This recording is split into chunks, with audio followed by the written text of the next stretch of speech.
Assalamualaikum warahmatullahi wabarakatuh. Apa kabar semuanya guys? Ketemu lagi di Ensiklopedia Budaya. Oke guys, mudah-mudahan semuanya dalam kondisi yang sehat ya. Dan sekarang saya berada di Kecamatan Tumpang ya, tepatnya di Dusun Jago di Desa Tumpang di Kabupaten Malang, Jawa Timur. Nah, di sini ada sebuah candi yang namanya Candi Jago, atau juga oleh masyarakat dulu namanya adalah Candi Tumpang ya. Sementara masyarakat setempat menyebutnya itu adalah Cungkup ya. Dan kemudian kita lihat tentang kesejarahan dari Candi Jago ini sendiri. Nah guys, dalam kitab Negara Kertagama yang ditulis oleh Empu Prapanca ya, dan juga para raton, ini Candi Jago ini dikenal sebagai Jajaku ya. Dan menurut ini kitab Negara Kertagama dan para raton juga disebutkan bahwa pembangunan candi ini berlangsung dari tahun 1268 sampai 1280 Masehi sebagai penghormatan untuk Raja Singasari keempat, yaitu Sri Jaya Wisnuwardana ya. Dan kitab ini juga menyebutkan bahwa selama tahun 1359 Candi Jago ini merupakan tempat yang sering dikunjungi oleh Raja Hayam Wuruk dari Majapahit ya. Jelasnya lah, Raja Hayam Wuruk ini merupakan keturunan dari Raja-Raja Singasari ya. Dan ya nggak heran ya kalau candi ini sering dikunjungi ya. Nah, hubungan antara Candi Jago dengan Kerajaan Singasari ini terlihat dari pahatan Padma Tatrata yang menjulur ke atas dari bonggolnya. Sementara kalau di zaman Majapahit, ini teratanya itu muncul dari kayak semacam guci gitu ya, atau periuk, atau apa ya, pokoknya tempat gitu ya, wadah gitu. Dan motif teratai itu sangat populer di zaman Kerajaan Singasari. Dan untuk candinya sendiri, kalau menurut saya sih candi yang cukup mewah ya guys ya, karena banyak sekali ukiran yang ada di sini. Dan ukirannya ini tentu saja bergaya Hindu Buddha, dan ya kita bisa temukannya dari bagian bawah menuju ke atas dengan ini ya. Nah, kalau yang ini adalah penarikan kain ya, kain Drupadi ya sama Kurawa. Nah, ini kisahnya dari cerita Pandawa guys. Terus kemudian kisah yang lainnya, nah kita bisa lihat ya dari pahatan-pahatan yang ada di sini. Dan untuk pembacaannya sendiri guys, ini dari arah dari arah berlawan dengan arah jarum jam jari, atau tangan kiri kita pas di candinya ya, atau berada di sebelah candi ketika kita membacanya, jadi kayak gitu. Terus kemudian untuk Candi Jago sendiri beraliran Siwa Buddha Tantrayana, dan ini diketahui dari arca Mogabasya yang ditemukan di area sini, yang arca tersebut merupakan dewa tertinggi dalam ajaran Buddha Tantrayana. Dan arca ini juga merupakan perwujudan dari Wisnuwardana yang wafat pada tahun 1268 Masehi. Dan salah satu candi sejarah candi yang perlu diketahui adalah kebiasaan raja-raja zaman dahulu yang memugar candi yang didirikan oleh raja-raja sebelumnya. Makanya memang ini ya, nggak heran kalau candi itu mungkin ya semacam direnovasi kayak gitulah, mungkin sama kayak sekarang guys ya, karena udah aus atau gimana gitu diperbaiki lagi. Dan Candi Jago sendiri ini ternyata juga sudah mengalami pemugaran pada tahun 1343 ya, atas perintah Aditya Warman. Nah, ini adalah seorang bangsawan dari Melayu yang masih memiliki hubungan dengan raja-raja di Majapahit dan juga Singasari. Nah, saat itu Candi Jago juga masih merupakan berupa reruntuhan yang belum dipugar seluruhnya ya. kalau saat ini. Dan candi ini bentuknya segi 4 dengan luas 23 kali 15 meter ya, dan bagian atapnya itu sudah hilang, sedangkan tinggi candi sendiri tidak diketahui. Nah, Candi Jago ini menghadap ke barat, dan ini merupakan sebuah pertanda bahwa candi ini merupakan candi yang digunakan untuk menghormati seorang raja yang wafat ya.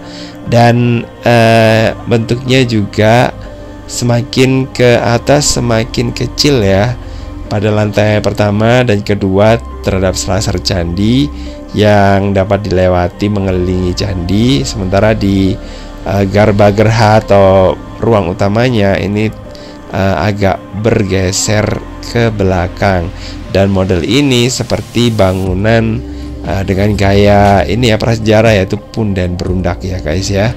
Dan bentuk ini ya umumlah digunakan untuk membangun tempat pemujaan arwah leluhur, tapi ya memang masih perlu dibuktikan kebenarannya ya.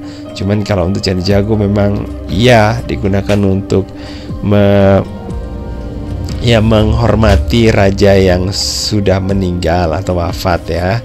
Candi Jago ini seperti yang Anda lihat ya, ini dipenuhi dengan panel relief yang terpahat rapi mulai dari kaki hingga bagian atas ya.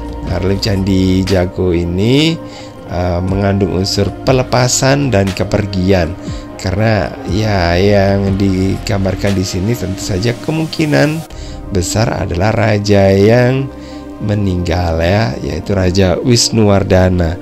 Nah, pahatan paling bawah ini di sini menggambarkan ajaran Buddha serta cerita Tantrika Mandaka dan juga cerita Kunjarakarna. Nah, pada teras kedua ini terpahat lanjutan cerita Kunjarakarna dan petikan kisah Mahabharata dalam ajaran Hindu, yaitu Partayajna dan Arjuna Wiwaha. Dan dinding tubuh candi dipenuhi dengan pahatan relief, baik itu cerita Hindu seperti kisah Krishna dan juga ini ya Kalayawana. Kemudian ada juga Angling Dharma atau Ari Dharma yang juga diceritakan di sini. Terus kemudian ya pokoknya banyak banget ya candi yang ini bukan candi ya, reliefnya ya maksudnya, yang dipahatkan di sini. Dan itu juga ada cerita hewan atau tantri juga ada guys ya. Dan untuk kisah ini, nah ini menggambarkan tentang ini ya ajaran-ajaran yang ada di dalam baik itu agama Hindu maupun agama Buddha.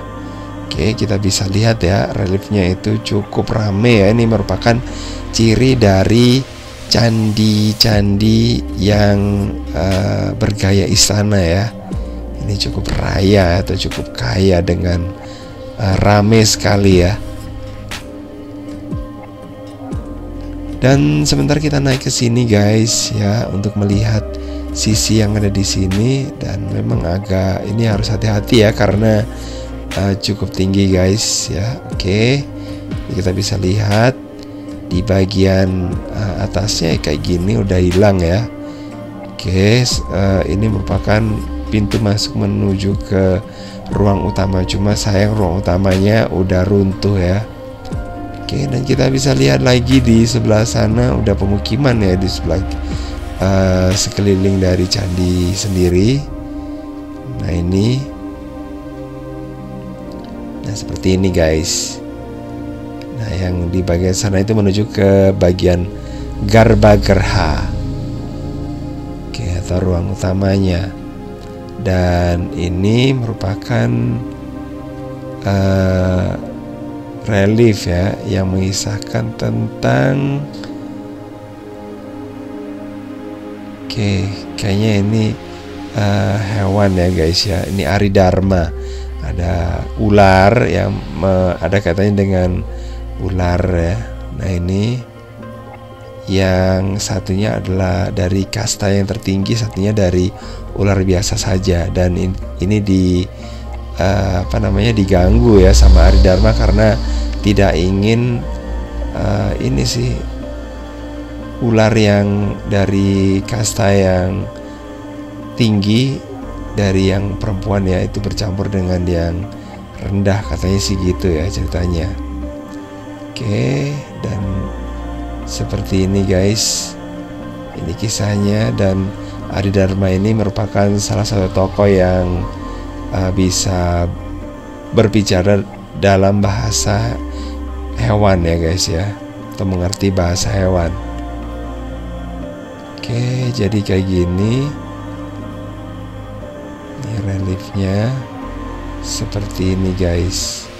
Oke, dan ini adalah ketika Aridharma bercerita dengan istrinya ya tentang apa yang diketahui di saat dia melakukan perjalanan dan bertemu dengan ular.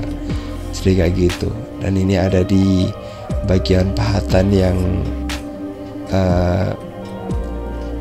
kalau kita nggak jeli ini kayaknya nggak ada cuma hiasan biasa saja ya, karena di bagian atasnya itu bisa ini ya dilewati. Jadi kita kadang-kadang hanya melewatkan begitu saja ya tanpa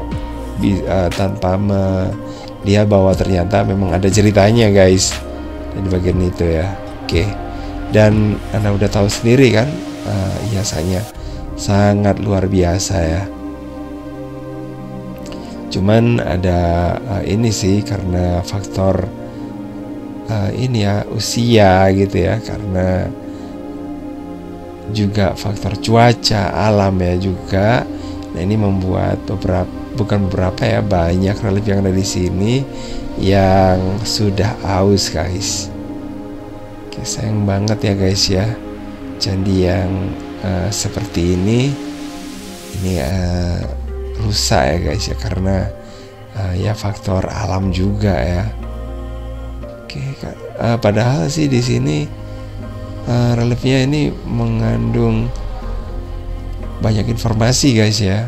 Mungkin juga bagaimana sih model rumah orang zaman dulu, kemudian pakaian orang-orang zaman dulu, modenya kayak gitu. Ini kita bisa lihat ya dari candi-candi yang ada di sini ya.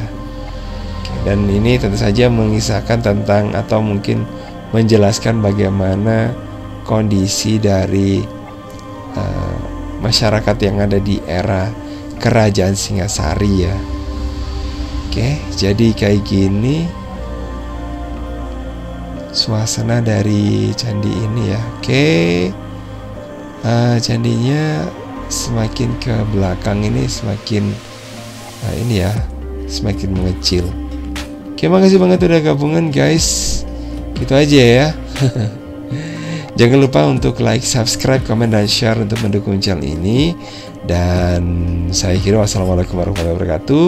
Sampai ketemu lagi di video berikutnya. Dan jangan lupa untuk nonton video yang lainnya di channel ini.